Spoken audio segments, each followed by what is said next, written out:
Cinema. It is the greatest, most challenging frontier in all of the arts. The intersection of creativity, philosophy, life, and the storytelling thereof, it presents to the filmmaker the greatest of challenges. A failure in any of these contexts means a failure in the film. But with the perfect execution of all, you have a timeless masterpiece.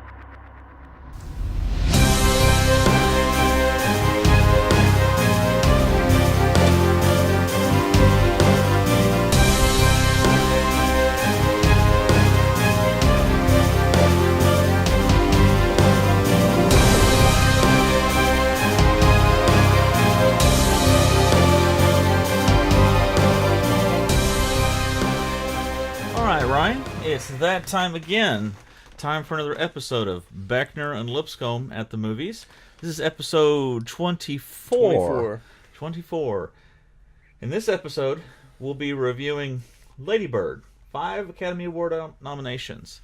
A movie that I think has broken some stereotypes, which we're going to hopefully explore and talk about. And this is a movie that I think is 100% a stereotype. So Really? I will be the contrasting advocate for Matthew in this review. So as you can see, we're probably not going to get along on this one. But without much more ado, it's time to dim the lights, fire up the camera, roll trailer. I hate California. I want to go to the East Coast. I want to go where culture is, like How New in the York, world did I raise such a or at least snob? Connecticut or New Hampshire, where writers live in the Get into woods. those schools anyway. Mom, You should just go to City College. You know, with your work ethic, just go to City College and then to jail, and then back to City College, and then maybe you'd learn to pull yourself up and not expect everybody to do everything. Lady Bird, is that your given name? Yeah. Why is it in quotes? I gave it to myself. It's given to me by me. Lady Bird always says that she lives on the wrong side of the tracks, but I always thought that was like a metaphor. But there are actual train tracks. What she did was very baller. It was very anarchist. Put the magazine back! She has a big heart, your mom. She's warm, but she's also kind of scary. You can't be scary and warm. I think you can. Your mom is. So, you're not interested in any Catholic colleges? No way. I want schools like Yale, but not Yale because I probably couldn't get in. You definitely couldn't get in. Does Mom hate me? If you're tired, we can sit down. I'm not You tired. were dragging your feet. You are so infuriating. Please stop yelling. I'm not yelling. Oh, it's perfect. You love it. You both have such strong personalities. When is a normal time to have sex? You're having sex? I'm ready. Just wanted it to be special. Why? You're gonna have so much unspecial sex in your life.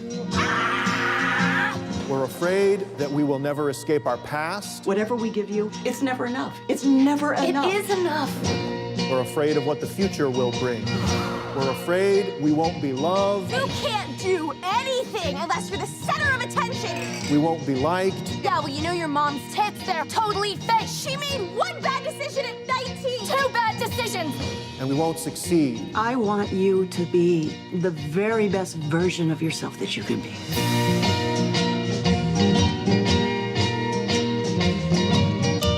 What if this is the best version?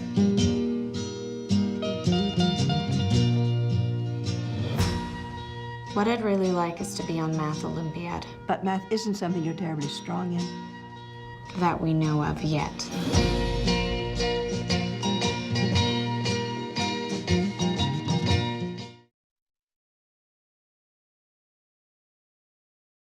So Ryan, Lady Bird. You know, I have to be honest with you. I love films, as I've said, that don't just break the mold, but that also have redemption in them, or that they show a change in a person from one state to another. Right. And I know you think this is just a generic film that's just, you know, what everybody has seen before.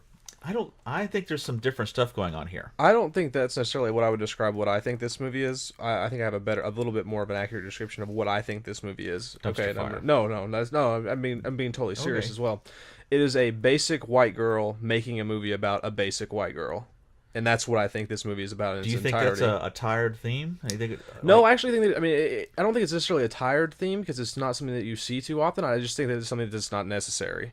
You know, like, I think that this director is using this movie as an outlet, and she's trying to make it seem like more than what it really is. And and that's why you know, your religious ties to this film and things like that are sort of skewed for me, because I don't really think this movie, that's not what this was supposed to be. And I think this movie, because of the good acting in it and some of the powerful scenes, it's getting a bit more credit than I think that it really deserves in those areas. Because I mean, I know a little bit about the girl who made this movie. She was Greta Gerwig. Yeah.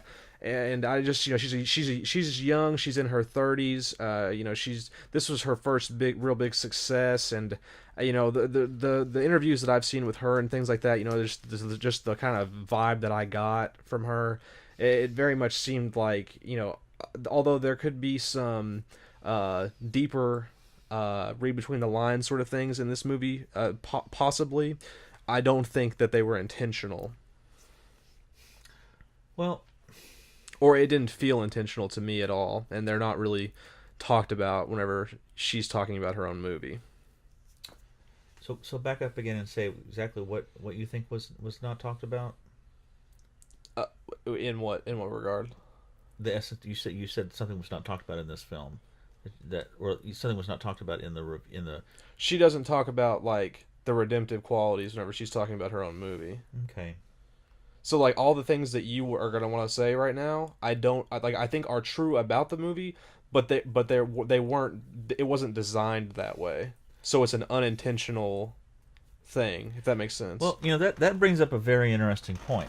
That brings up the possibility of a film or a work by an author as taking on a life of its own. Right. There's a famous English critical theorist, Derrida, that had he introduced the concept of deconstruction, or the idea of taking something apart and seeing all of the different essences of it. Mm-hmm. And one of the parts of his thought was that sometimes a body of work can have a greater meaning than what the artist initially intended. Right. Whether that happens through culture or through time or just the quality of the essence of the work. So it's possible. It's possible that there was not intent there, but that the film created those as it sort of went out into the creative jet stream, as it were. Right. So what impressed me about this film was I do think there was some intentional stuff there, and directors don't always say what they're doing necessarily. They want you to kind of figure that out sometimes. I do think that's a demarcation of true genius to do that. Mm-hmm. I love that sort of thing. And this is why I think that.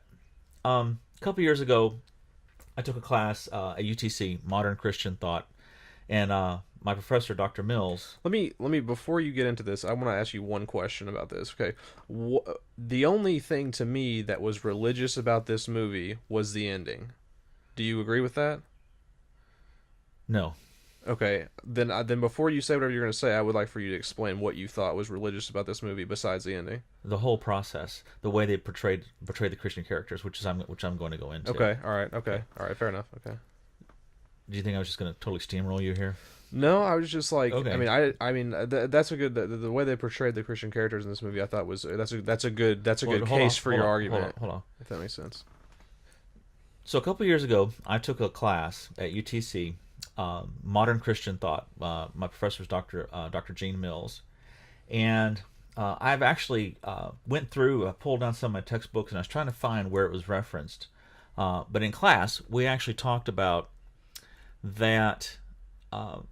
They had actually committed to paper a list of, I believe it was 8 different things that virtually 99% of all movies coming out of Hollywood were portraying Christians as, and like they were vindictive. Oh, I think you talked about this briefly in our last review. They were vindictive. They were hypocritical. They were extreme. They're extremists. Right. Just use your imagination. Think about all the ways you've seen Christians portrayed in movies, and you could build a list yourself. Right. A notable exception at the time that I was taking that class was actually The Apostle with Robert Duvall, in that it portrayed him as a man without all of this baggage, as a broken person, but not so deeply flawed and so hypocritical as is often. It was one of the prime positive portrayals. And I think that has been a valid criticism of Hollywood for the longest time. Now, we see a lot of films recently that have come out the movie, for instance, I Can Only Imagine, which tells the story of the guy that wrote that song, which is a very beloved song for many evangelicals. I have not seen the film. Probably will eventually. But, that's a very... I call it just very, very open, maybe almost, Jesus on your sleeve kind of thing. You go into that movie, you know what it's all about. You know this is a Christian film, and there's not going to be any sex, any language, or anything like that. It's safe to take a Southern Baptist Sunday school Sunday school class and enjoy that film.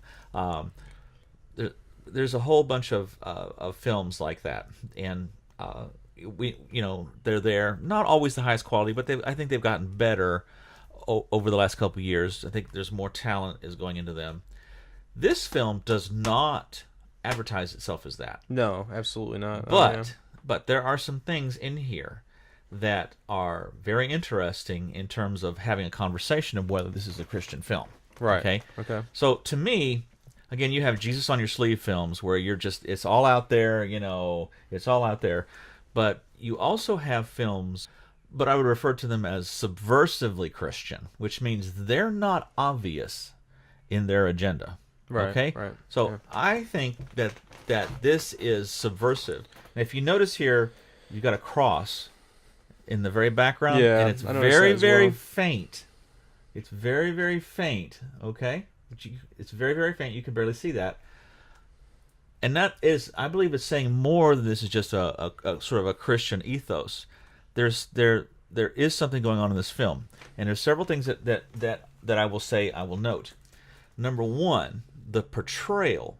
To go back to the list of how Christians are often portrayed in Hollywood, the nun and the priest are portrayed from a very beautiful standpoint. The actual scene in there where the priest, you come to find out he's had some profound tragedy in his life, which has scarred him, and he's actually seeing Lady Bird's mother as his clinical psychologist, I guess, to help him with his problem. But there's a beautiful scene, which I think was just rendered so well, of where they're all in a drama group, and as part of their practice for acting, they're going to try to cry, and so we always joke, think about dead puppies, to make yourself cry, right? But he doesn't say that in this, but they're going to do this, and almost immediately, you hear somebody begin to weep, and it's this priest, that he has touched that part of himself, and he's weeping openly, much sooner than he really intended to, and you come to realize this person is very broken.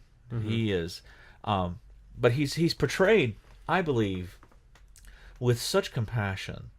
And there's a scene of where she's introducing her name, and he asks her, why. But he's portrayed as very tender, and a kind of person who would really show you how much they love you, and just care for you in a very compassionate way. Lady Bird, is that your given name? Yeah. Why is it in quotes? I gave it to myself. It's given to me by me. And I believe that is such a part of his character. I know it sounds silly, but I just wanted to hug him. I wanted to give the man a hug. And you don't think that's a stereotype that you were talking about earlier? No. This is a positive. It is showing him as a broken person, but it's not showing it as a necessarily life controlling. Even though I think he does take a leave in the film and is replaced by the football coach, which is sort of a hilarious aspect of that as well. But and then there's the issue of the nun, and nuns are virtually always shown as being just stern sticklers, smash your fingers with a ruler, just God does not care about your sort of bitterness. And when they put all this stuff all over the just married to Jesus, and she knows it's her, and she kind of calls her into the office, and Lady Bird thinks she's in all kinds of trouble, and she says, "Oh, don't worry about it. But by the way, it wasn't yesterday. It's been 20 years." Right. Again, there's this level of compassion that's there that I think is a very beautiful thing. Now, there's that aspect. Okay, there's the aspect of an authentic and a beautiful portrayal of these characters. Mm-hmm. The second issue is you see Lady Bird, and she is going through all of the archetypical rebellions. Mm-hmm. Okay, that everyone a basic does. white girl has. White girl, is all these things, and so often, I'm not trying to be crass, but so often when sex is shown in a movie, and it's illicit, it's, oh, this is so powerful, this is so amazing, this is great. In this film, there is such a disappointment. She thought that she was losing her virginity to a guy who's also losing his virginity. Right. Realizes that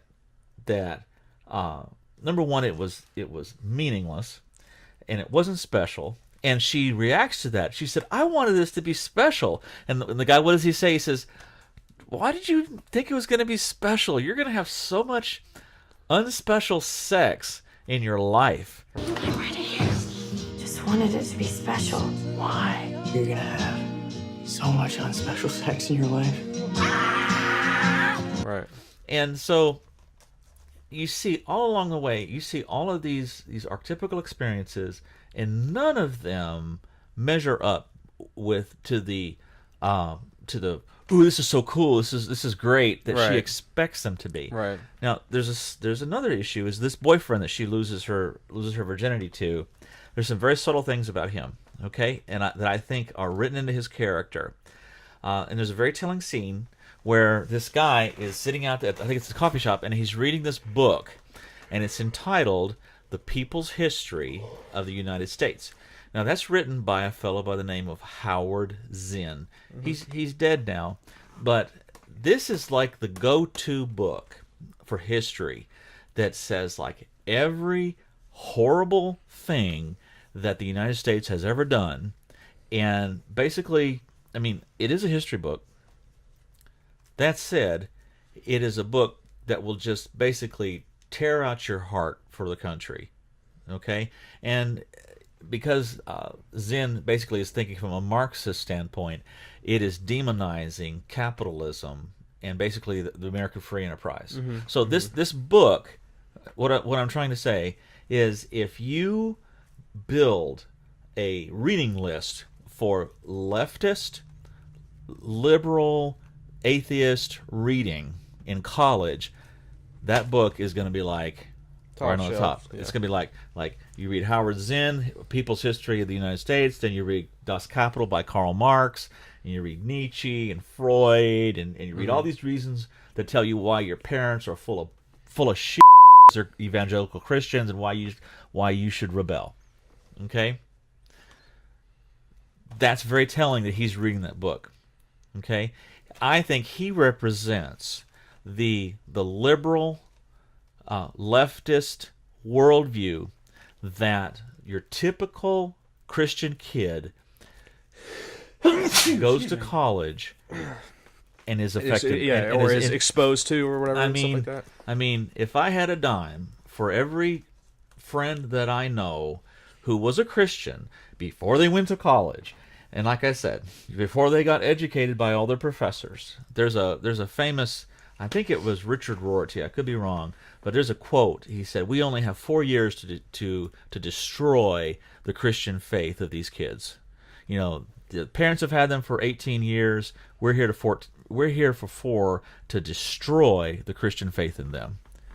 And that is what the reality is. And like I said, this may sound like a little bit of a tear, but if you want to do the research, just do it. It's out there. If you are a Christian parent, a conservative evangelical Christian parent like my parents are or were, and you have a child and you send them into mainstream secular college, which I'll be honest, I think they should be prepared and sent. This will make a lot of people mad. I think Christian colleges are on some level overrated. I think kids need to be raised up, strengthened, and sent into there. That said, if I had $1 for every friend who went to college and came out and a Marxist, atheist, and all but telling their parents they were full of shit. Right. If I had $1 for every time, if that's your story, you're not unique, you're not special, you're a cliche. There's 1,000 other people like that, and you're a product of a machine. Okay. That's portrayed in this. He represents that. And so her influence and her reaction with this guy, is he cool? Is he portrayed as this dashing, awesome guy who's the center intellect of this movie? No. He is a loser. He is a waste of time. And she comes to realize that in the scene of them going to the prom. She doesn't even go with him. Who does she go with? She goes with her friend Julie. Her friend Julie. And again, that's a beautiful aspect. And I think all of these things are culminating again in that very end scene when she calls her parents and leaves them the message, and she says, "I drove through this town my whole life, but once I got my license, once I drove for myself, all of the streets look different." You see, she's come to this place in her life where she has gained a spiritual awareness, and now all of these streets that she wanted to go down, they're not the same. And I think that on its surface, this movie is one of those films that has depth. And I do think a lot of my Christian friends will probably watch this, and they'll see the language, and they'll see the reference to homosexuality in that kid, which I think was done very well. I think that was intentional for the movie as well. But I mean, again, though, that's like you could swing that back over my argument's way. Like girls and their gay best friends. Like there's a lot of ways you can look at this movie. And I mean, like I understand everything you're saying, and I would hope that is what the situation is for the film. It's just that I didn't get that from that. Again, that song, Dave Matthews, "Crash Into Me." It's kind of my generation. What was that, 1904? But yeah, I think there's a depth. There's so many films that it's just a straight story. It's there to titillate, which is what I think this is. And I think there's a depth there. I think that if you look at this, you see the evolution of a young girl, and it's done in a very subversive way. Does the fact that it was directed by a girl that's young not affect that at all for you? I want to see more films like this. I want to see more films by women written. Oh, I'm not against films by women. Don't turn this into. I'm just saying, like, for the type of movie that it is, I feel like it's like her basically telling a story of some things that maybe have happened to her in her life, and that's what and then people are making it into this evangelical. This is such a good spiritual awakening film. I wouldn't call it an evangelical Christian film. Well, yeah, it's subversive or whatever. But I mean, it's just film, it's just a story. And it is a story. It's just a coming of age tale. That's some people will probably read or listen to what I said. They'll probably watch the film, and some people will say, "Well, I just totally didn't get what he was saying." Yeah. Other people will probably watch, and they'll see what I said, and they'll see, "Wow, I saw that, and I saw so much more." Probably not. That to me would be very interesting to see how other people react. But again, on some level, I refer to it as having a theological imagination. It's the ability to see a film and see bigger pictures other than the raw data that you're being presented with.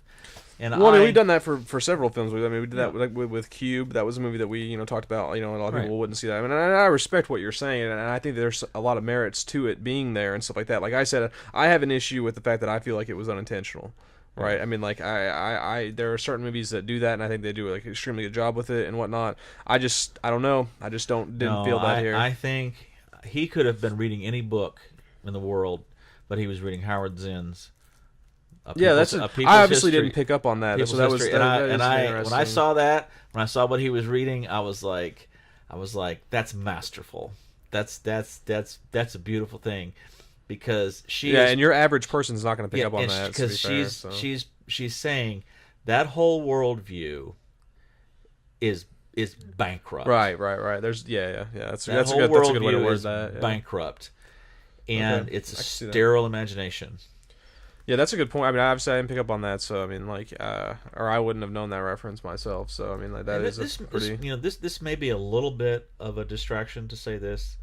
Again, your Marxist, materialist worldview can sort of be resolved back, I would argue, to a preeminent psychologist or psychiatrist of Sigmund Freud. Mm-hmm.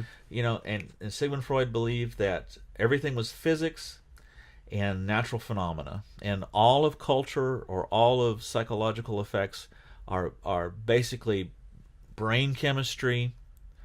Perhaps he might not have known as much of chemistry, serotonin and things in his time and age, but they would all be just straight physics and science.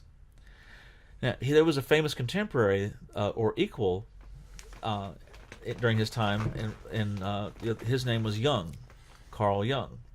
And these two men, again, were famous and friends, but they had a distinct falling out, because Jung felt like there was more to the universe than just physics. Jung was a mystic. He actually was, on some level, some people would argue, heavily involved in the occult, or at least he explored different. I thought you were going to say like psychedelic drugs or something like that. Yeah, but he felt that there was so much more going on in the universe. If you've ever taken the Meigs-Bryer test, okay, I'm INTP. Do you remember what you are? No clue. I don't think I've ever taken it, to be honest, actually. Okay. Well, I'm INTP. That's based on the Jungian archetypes. So Jung continues to this day to have a great influence. Oh, okay. I see. Interesting. But Jung was a mystic, and it may be a crude oversimplification, but I think it all boils down to: are you Freudian, or are you Jung? Right. And so, in this case, Lady Bird would be our Jung. Lady Bird is portraying a Jungian universe where there's something deeper, and a more powerful imagination at work in the world. And I'll be honest, I think so much of Christianity and evangelicalism has done a terrible job, not just of cultivating an imagination in this generation, but an imagination not just in the way the world works, but in terms of addressing problems and issues of racism, inequality, all of the things that the left harps on constantly. And my fear is that from an issues standpoint, or from an arts standpoint addressing these issues, that the left has capitalized on those issues to berate so much of faith, and so much of, I guess, for lack of better terms, capitalism. Whereas I don't think capitalism is an innately Christian thing, but for the Marxists, it is. Yeah. It's like if capitalism is Christian, it's only like an inverse relationship, because the only viable option besides a Marxist viewpoint would be a capitalist. Right. And if you're gonna create a Weltanschauung, or a world view, an entire comprehensive series of assertions about how the world works, and if you're gonna say you're an atheist and you're a communist, what are the natural opposites of that? And I think that's an interesting conversation to have. But I think I think Lady Bird on some level is indirectly addressing those issues, and I think like I said, I think that her holding that book don't think that was coincidental. I was saying. I agree with that. I mean, that's not, like I said, that's not something that I picked up on. So I mean, like, that's interesting. I mean, there, there could be. I mean, maybe I should watch it again now that you said that, and try to like maybe look for those things more so. Yeah. But yeah, my first run through of it, and my first blemish of it was not that. I actually really disliked watching this movie, to be honest with you, because I felt like it was just such a cliche to a lot of like things that I see from people of my generation. Well, here, let me say one more thing. When I was younger, back in 1934. 04. I could be a very dogmatic guy, and most people probably think that I still am. But I like to think I've chilled out a little bit. No, not good. But I have been responsible for, I wouldn't say deprogramming, I would say destroying the faith of at least 2 people in their respective church, which I felt was the definition of a non-Christian right group. Yeah. And I'm not going to say whether that was Jehovah's Witnesses or Mormons or what they were, or none of those specifically, or, none of those specifically, or one of them. No, okay. But one of them, was a fellow that I talked to for quite a while, and he was a bright-eyed young guy. And the last time I saw him, he turned around to me and said, that was where he was spiritually. He said, is that what he said? I didn't say that. You said that, but I think our audience will have heard a beep, but they could kind of imagine what. It's something about your hand gestures that may have implied that was. Okay. Maybe I should blur that out. But I don't know where that young man is now. It's been like maybe 10, 15, 20 years ago. But that's always stuck with me, is because I just hammered him. I was just like boom, boom, boom, boom, boom, boom, right. boom, I mean, boom, over I've and over literally again. done the same thing. And he had no way to, at the end of the day, to counter everything I had to say. And I know now that I should have. I'm not trying to be preachy here, but in terms of a religious context, I'm an evangelical Christian. Right. At least I feel like I am. Some people would probably think I'm going to blow hell wide open because I drink beer. The issue is that I should have approached him differently. I should have been more compassionate, and I should have been, instead of like showing him all the places where his church's theology wasn't even theology, it was just something that was made up, and to show him, look, this is the Bible. Well, not this literally here, but figuratively speaking, this is the Bible. This is what your writings are saying, and this is like something completely different. Right. I should have been pointing him to Christ. I should have been saying, I should have been showing him that, and at some point, I believe he would have gone through a different process than what he wound up going through.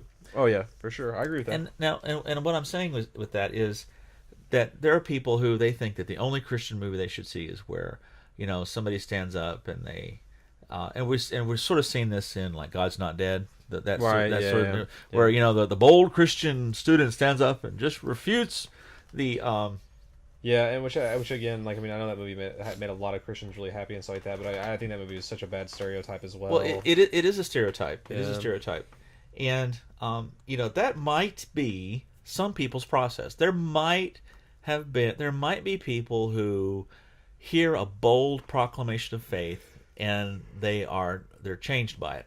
Okay, but I believe now that a steady, consistent, loving revelation of God's love and His truth, and an assurity of faith that you can have, changes people. And I think you see that in this film. I think it's that path that's different, and I think there's more people who come to faith by this way here of Lady Bird. And I think I think what's interesting is in our culture, more people lose their faith by virtue of the dogmatic Marxist atheism that they're shown or enforced in secular schools today. And I'll make that judgment. I'll make the judgment that so many college classes are basically Marxist Sunday schools. I agree with that to an extent, but I also think you're underselling the college culture as well, though. Too, you have young people, at an age where they, in a lot of instances, get their first taste of of life's freedoms. Different, right? So it's a really, to me, I mean, I've watched people that I thought I knew super well become totally different people over the course of college too, just from the things that they're exposed to, and I think that's really sad in a lot of ways as well. But yeah, I mean, I agree with what you're saying. I think it definitely is a Marxist playground, but there are also some like sociological factors that play into a lot of that as well, which would be considered immoral or not Christian. Some people, for some young kids, it's like the first time they're out from underneath their parents' shadow. Exactly, yeah. And they're like, "Ooh, Susie just asked me to have sex, right? And there's nobody around to say I can't." Well, my mom said to drink responsibly, but let's just pound this handle of Jack Daniels. Here's 3 Jägermeisters. Yeah. So, actually, you prefer Jaeger bombs, right? No. No, I don't. Jaeger is good for you. Google that. Yeah. But Jaeger bombs are the devil. So yeah, there's a beauty here. There's a beauty here, and I think it's a subtle one. I think it's a subtle beauty, but I think it can be appreciated. Well, yeah, no, I mean, I'll probably watch this movie again now that you've talked about some of those things there. I mean, like I said, I've said this like 4 times, but I mean, I just didn't see them the first time going through, and again, maybe my mind would change, maybe it wouldn't. But my first blemish, though, I wasn't a big fan. Didn't think it was. I just thought it was like one of those things that you use a really good example where somebody just. I know what it was. Where you were making fun of the greatest director of my time, Eli Roth, in terms of just slapping something together and calling it art. I think this movie, in a reverse sense, is sort of just a botched together story of a average millennial white girl that has been. Doesn't he have a new film coming out? Eli Roth? Yeah. Yeah, Eli Roth has a new film coming out, isn't it? It's Death Wish. Yeah. Death of the that's right. He's got his hands in that movie, in that remake. So that'll be what's interesting is that they're saying like this is like going to be like NRA fodder. Right. Yeah. For sure. Like the NRA is going to love this film because it celebrates supposedly your own ability culture. Yeah. But this is a remake though. Yeah, this is a reboot. Yeah. So, but I would assume Charles Bronson. I would assume that this is going to be a super gory like rendition or like pretty we'll hardcore. See if he does that. But some people say we don't need guns. Right. I say if you don't need guns because you have the police, I say you don't need fire extinguishers because you have the fire department. Right. Yeah, I agree with that as well personally. But again, yeah. To kind of reiterate what I said, just I didn't think that this was necessarily on first blemish put together the way Matthew seems to have seen it as. So for me, this movie, I mean, I would give this movie the acting was very good. I will give it that. It also had a very good soundtrack, I thought, for what it was as well, which I don't know if it actually got any sort of accreditation for, which it doesn't look like, due to for the Academy Awards that it was nominated for, which I thought the soundtrack was very fitting for this film. But it's just if you can't pick up on it from what we've said already, it's just a coming of age story about a girl and her life, and she has a Christian realization at the end, and she sort of comes around full circle with that. And that's not to take away from any of the positivity that is portrayed in that, towards Christianity or anything. I'm not trying to belittle that or whatnot. Right. It's just I think some of the cultural aspects of this took away from that, maybe, if that was what was intentioned there, because of the stereotypes that I saw within her and her character. Yeah, but you have to be very careful with that, because it is true that we don't want to see movies that just embody the same rehashed themes. At the same time, especially when you're involving race and ethnicity and stuff like that, you also want to be very careful, because you do get into this. And here's the irony: you get into a stereotypical response. Like if you were to try to write a film, I have a good friend who spent years in the inner city schools as a counselor, and she has a story to tell. Mm-hmm. I feel she has a story to tell. I mean, the students that she's lost, the from gang violence to her kids, who were in fourth grade.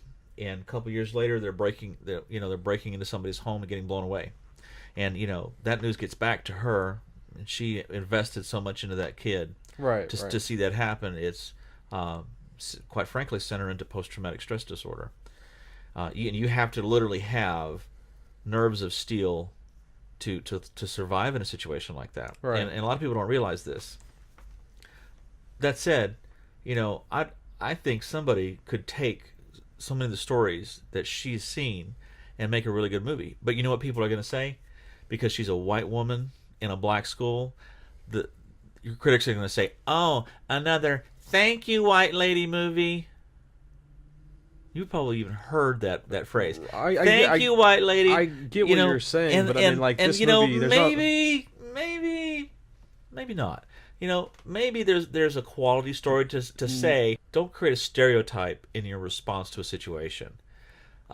There's. But how many other movies have been made like this, though? This isn't going to be another thank you white girl movie or white woman or white lady movie, though. There's not a lot of movies made like this. I'm talking about like a teacher. Well, no, yeah, I get what you're saying, but I mean, I don't think that applies to this film. Because, like, if you're saying it applies to your stereotype. You're stereotyping this young girl growing up spiritual. Well, yeah, I get enough of that. I get enough of that in my everyday life, though. You know what I mean? Like, most girls my age are just like this girl in this movie. Is what I'm saying. Like, I don't know.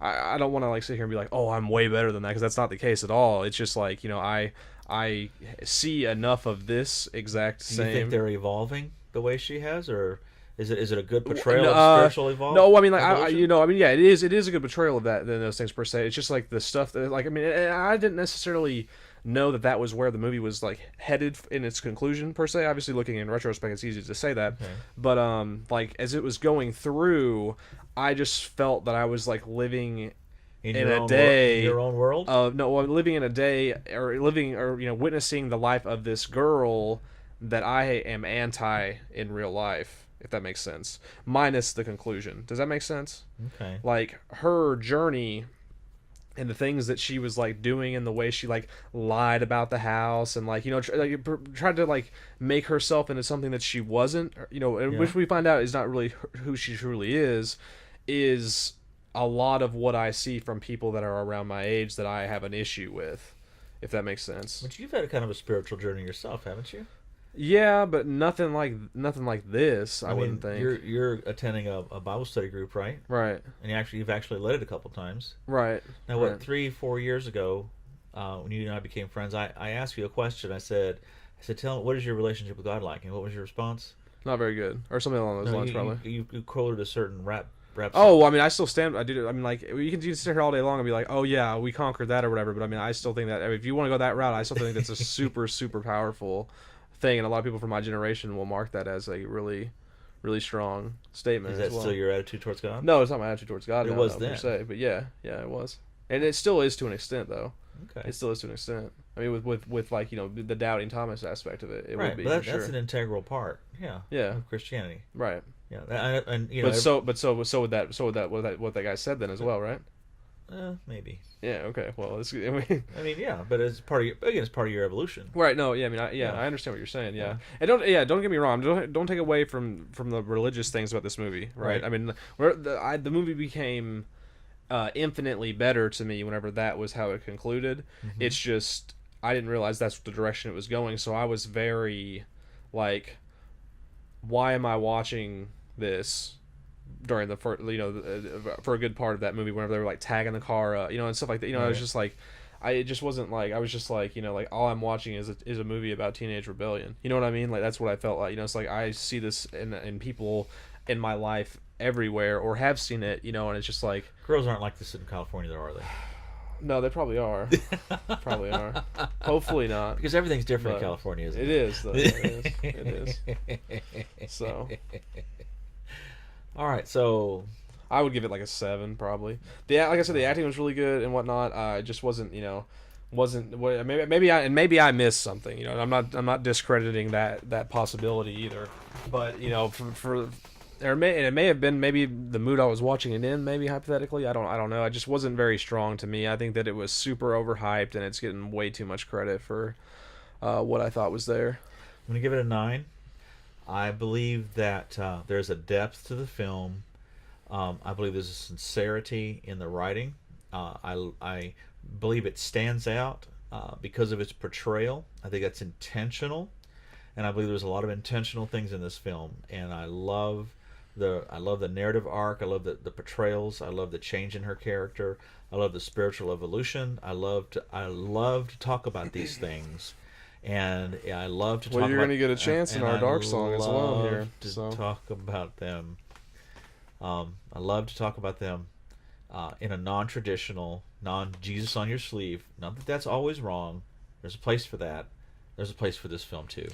Yeah, I mean, if I was to rewatch it and sort of like kept those things in mind and sort of brought that more, I would, wouldn't you? It would be more. Yeah, I would say probably. It probably would be. Yeah, I mean, I would appreciate it, you know, for those things and that, and I agree with what you're saying in terms of like it would be a unique way to push Christianity, but not like. Here's Christianity. Jesus, you know what I mean? Yeah, bless exactly. you. Yeah, you know, and it would be a good, unique expression of that. You know, and I do like those sort of things. And I think that there is a beauty to a film that, on a second viewing, actually unfolds itself in a different way. And again, I think that film is like this. I think there may be people who have seen this film and watch this review and potentially I'm going to try to rewatch it then now that we talked about it. You know, so see what I think. So 7, potentially. Let's just say 8, 8.5, right? I'm gonna say 7. Okay, but potentially 8. We'll say potentially 8, but 7 for now, and 9. You know, the difference between a 9 and 10. We maybe talk about that later, but very good film. We've only given one movie a 10, right? Dunkirk, right? I think I gave Darkest Hour a 10. Okay, yeah. I don't remember what I gave that movie, but I think I gave it a 9, but I may have given it a 10 too. But I'd hate that because I just said first perfect 10 whenever I said Ebbing, Missouri, but I think I gave it a 9 though. Darkest Hour. So we hope that you've enjoyed our spirited conversation here, and hopefully we've opened this movie up potentially and looked at it from some different perspectives. And if you are offended by anything that I have said, then his email address is my email address is ryan.beckner@outlook.com. My feeling towards that is good. Sometimes people only think when they're offended. Unfortunately, you do have to make some people mad before they break out of their spiritual or mental prison. And there are a lot of people in our world, unfortunately, to borrow, I guess, an illustration from Alexander Solzhenitsyn in his book Gulag Archipelago, that you start to talk to them and you can just see the crank start cranking because they just turn into a machine and they just start spouting all the things that they've been indoctrinated into. And sometimes people get angry because those subroutines in their minds are being challenged.